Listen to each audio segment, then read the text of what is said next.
Ito, ikutan natin yung Hyundai Tucson. Napakakinis, napakasariwa. Bago yung 4 na gulong. 2024 daw pinalitan yan. Sabi ni Sir. So, maganda.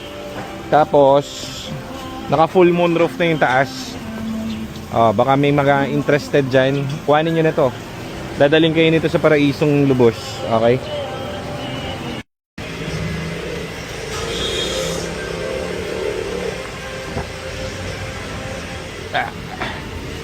So, ito yung nakuha nating Tucson kahapon. Mukhang pasado. Pwede nang benta to. Okay lahat eh. Maganda siya. Tama nga si Sir. Beautiful. Maganda siya, maganda. Wala kaming nakikitang issue sa kanya. So, gamit na namin to simula kagabi.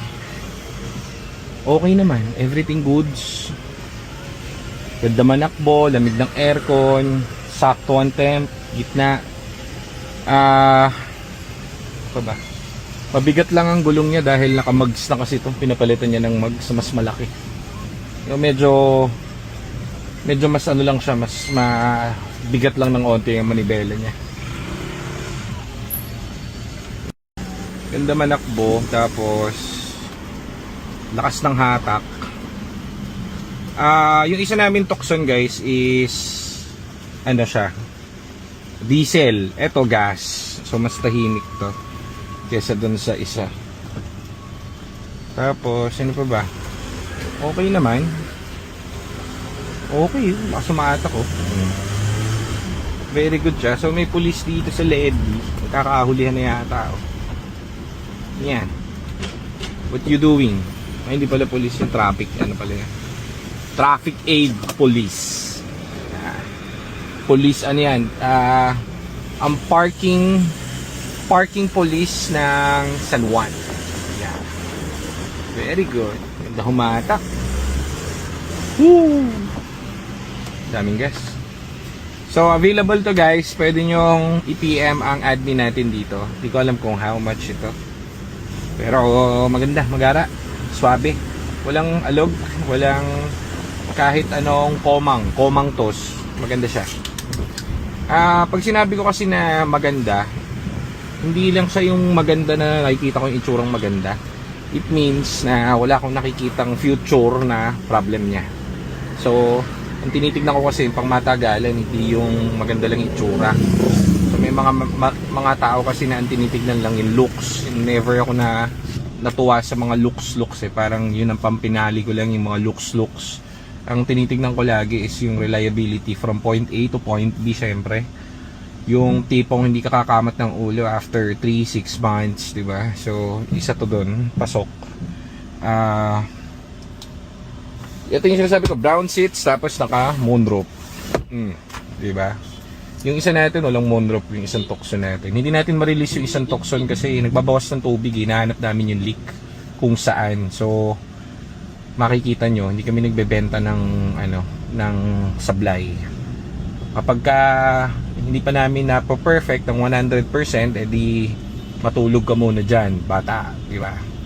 Kesa naman ibenta natin ng ibenta, tapos magkakaproblema lang naman, hassle, di ba? Kaka-hassle pa yung kawawa naman yung bibili.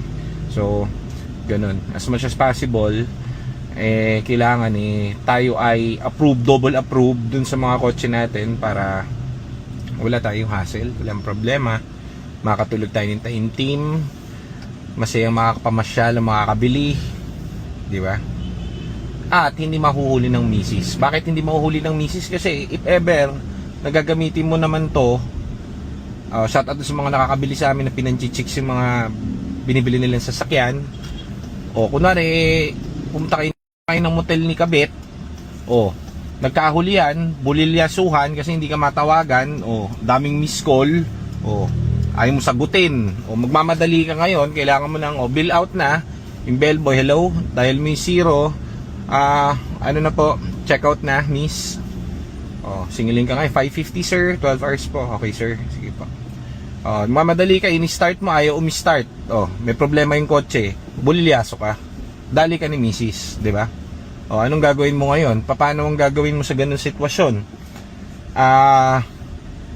kasama mo yung si Kabit, di ba? O, kasama mo si Kabit, nasa loob kayo ng motel, third floor yon, andun yung kotse mo sa garage room. Anong gagawin mo ngayon, di ba? Ay umandar, alam naman ipatowing mo doon, wala naman papayag na towing doon, hindi sila kakasya doon sa paikot na spiral. O, di ba? So, kaya kailangan pag nirelease natin, pulido para wala kang bulilyaso. Ganun dapat. Okay? So, ganyan, titibagin ko pa rin titibagin to, pero if naghahanap kayo ng mga mainam-inam na gantong itsura, yung mga EcoSport natin, halos sold na rin lahat siguro matatlo na lang available doon. Kapag ibang brand, may mga iba kasing tao na naghahanap sa atin ng ibang brand, pwede po ito sa inyo kung naghahanap kayo ng Hyundai enthusiast kayo. Mainam na mainam, walang tunog. Oh, galing. Okay siya. So, naka-sound system pa to. Maayos yung gumamit, maayos yung may-ari. So, yun lang. At message lang kami sa page if available kayo. Ang tawag dito, interested kayo dito sa kotse. Peace out, baby boy.